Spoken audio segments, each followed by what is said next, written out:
ఒక మంచి విపరీతంగా పెట్టేసింది. ఎదురుగా వస్తున్న వెహికల్స్ కూడా కనిపించట్లేదు.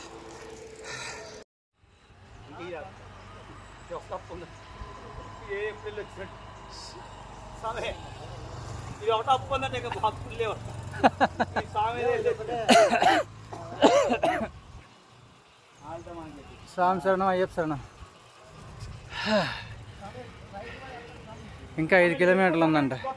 పక్క ట్రాఫిక్ ఒకటి. స్వామి శరణం, అయ్యప్ప శరణం.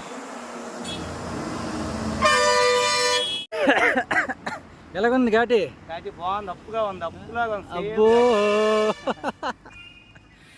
స్వామి శరణం అయ్యప్ప. మొత్తానికి డే 19 7 గంటలకు స్టార్ట్ చేసిన కుమిలి ఘాటి ప్రయాణం 8:30కి క్లోజ్ చేసుకున్నాం. ఇంకెక్కడి నుంచి ఎరిమేలి 90 కిలోమీటర్లు చెప్తున్నారు, బట్ గూగుల్లో 70 కిలోమీటర్లు చూపిస్తుంది. ఈరోజు ఎలాగైనా ఈవినింగ్ కల్లా ఎరిమేలి వెళ్ళిపోవాలి. స్వామి శరణం ఘాటి అయితే మాత్రం సూపర్ కిక్ ఇచ్చింది. స్వామి శరణం అయ్యప్ప.